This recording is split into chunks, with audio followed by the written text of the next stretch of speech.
Hey everybody, it's Jason Blaha here. Now that my two obligatory informative videos are done for the day, it's time to talk about current events in the online fitness community. And I just watched a video by Vince over at V-Shred, I like to call him V-Shrunk, talking about figuring out what rep range is right for you. So let me put on my +5 out of weaponsmithing, work on skilling up my crafting a little bit, and let's talk about this. Good old V-Shrunk. Here's the thing. He broke this video down as explaining that there's 3 basic rep ranges. Now, I might personally disagree with the definition of low, medium, and high reps, but you know what? I guess that's all relative to what you do, isn't it? We're getting into an argument of semantics here. I would consider kind of almost his borderline low reps to be medium reps. Like I consider like 5 to 8 to be medium reps and anything 10 plus high. But he broke them down as 5 or less is low reps, which, to me, if you can do it lift it 5 times, it's not that heavy, me personally. But again, I'll stick with his definitions. 8 to 12 as medium, and then 15 plus as high reps. So he got into this discussion of figuring out which one you need for you. And really, he approached it from a very outdated, antiquated idea. The idea that he had was that 15 plus is there purely for fat loss. In other words, you're not going to stimulate like the type 2 muscle fibers. You're not going to be able to get significant muscle growth from really high reps. So it's purely just for metabolic fatigue and fat loss, right? That's the direction he went.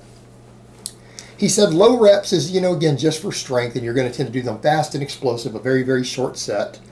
Because, again, you're lifting heavy weights, so you're going to have to push with maximum effort. And that's just for building strength. That's the way he worded it. And then he said 8 to 12, that oftentimes is just controlled tempo, where it's like, no, you can do any of these rep ranges as fast or as slow as you want. So I thought it was weird that he put it in that perspective. But he said that 8 to 12, because you can get the most time under tension and you get lactic acid buildup, that it's best for hypertrophy, or hypertrophy. I'm sorry, you're not trying to win that there, hypertrophy. And I guess the concept here, I understand where he's getting this. This is stuff you used to see in personal training books and everything else years ago. But that's just not up to speed with the current scientific literature. This isn't what the current evidence is showing. This isn't what the current experts out there believe, the guys in the cutting edge who actually studied muscle growth and everything else, the leading researchers. They're finding that stuff to not be entirely true. They're not finding that to be entirely true. What they're actually finding is that when volume is equated or number of quality reps, and that's kind of the difference, depending on which expert you look at and how they're interpreting the data. We could go 2 directions with that as far as muscle growth goes. It comes down to either equal work being done or the number of quality repetitions that you perform. In other words, repetitions that get you within 5 reps of muscle failure tend to recruit the upper threshold muscle fiber. So in other words, if you're working with your 5 rep max or less, or heavier, every single rep can recruit muscle growth. But if you're only doing 3 reps in a set, that you're only getting 3 reps that are going to stimulate any growth. You might end up needing quite a few really heavy sets to stimulate growth. Now, there's downsides to that, sure, right? You can end up getting really fatigued. You can run into a lot of recovery problems if you're not balancing that out really well. You start doing heavy triples, and you end up needing to do 7 or 8 of them on one exercise on a big lift, some of the data looking at it has found that actually can produce maximum muscle growth. Let me state that again. Doing 7 heavy triples or 8 heavy triples can actually stimulate maximum muscle growth in pretty much every muscle worked in that lift, whether it's a squat, bench press, whatever. But it can create pretty significant amounts of fatigues that will affect you a lot. It can be hard to recover from because you're dealing with both the metabolic fatigue of the workload, the heavier weight, the impact on your nervous system, everything else. It can be taxing to your body.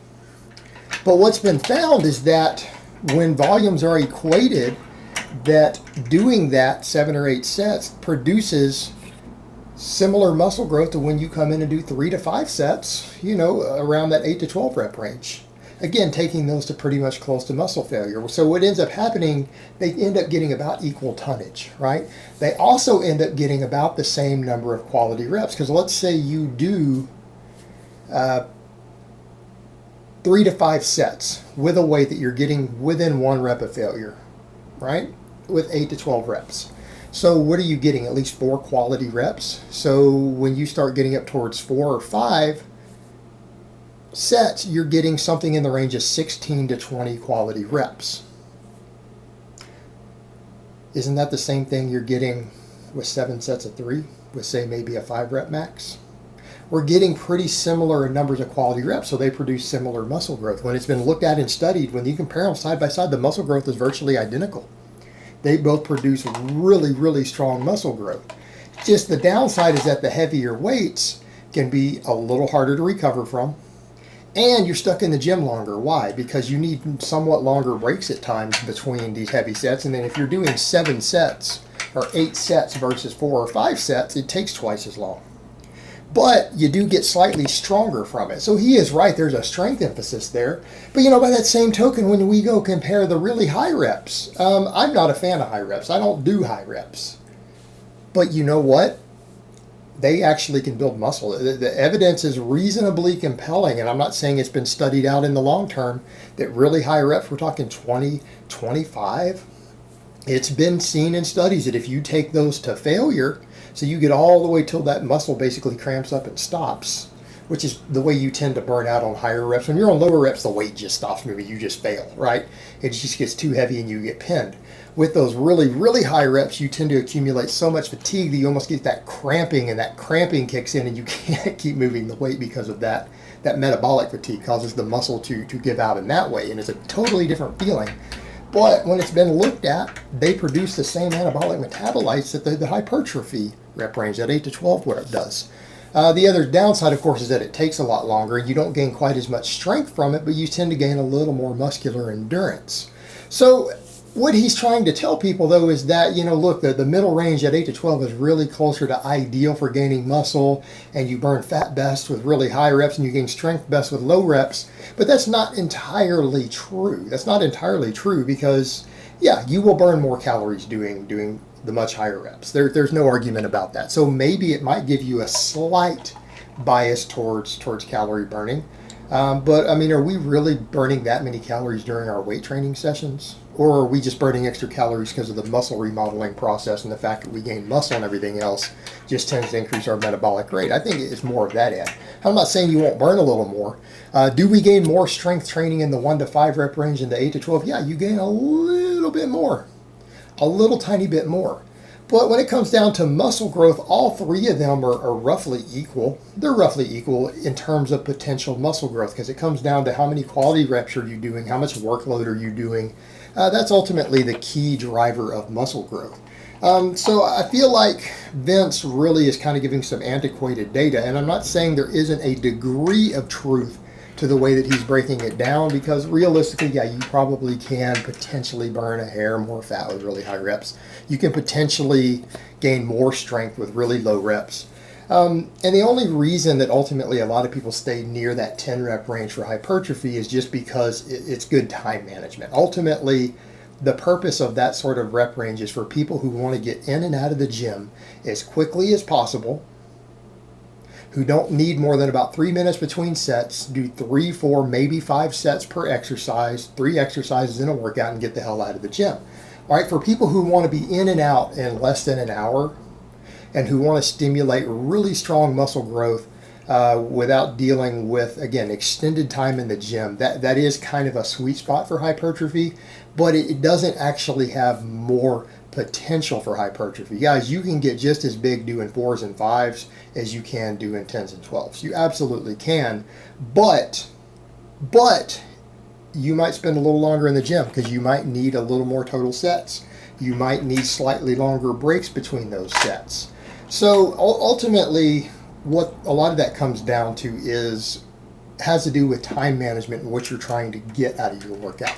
Again, I think his info is a little bit skewed. It's a little bit off. I mean, it's not terrible. It's not completely off base. There is a degree of truth to what he's saying, but it doesn't really work that way when you look at it in the bigger picture, in the bigger context of things.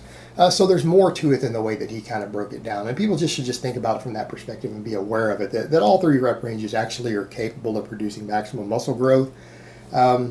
There's going to be a bias towards maximum strength versus muscular stamina. between them. There's going to be different aspects of time management and recovery between them. But if you're trying to get big, all three of those rep ranges work. And me personally, I tend to push people towards 5 as a general rule for a good balance.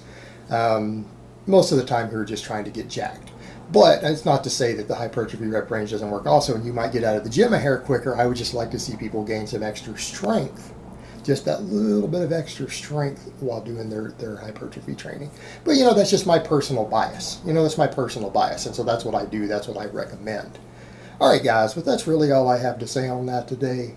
I hope it's been informative. And I will talk to you guys next time.